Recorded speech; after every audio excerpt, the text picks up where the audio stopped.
You ask Tiger to solve. This deals with linear equations with one unknown.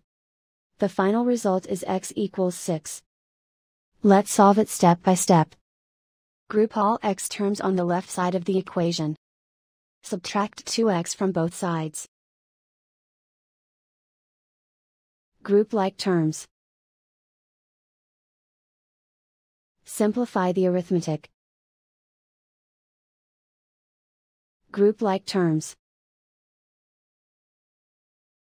Simplify the arithmetic. Group all constants on the right side of the equation. Add 3 to both sides. Simplify the arithmetic.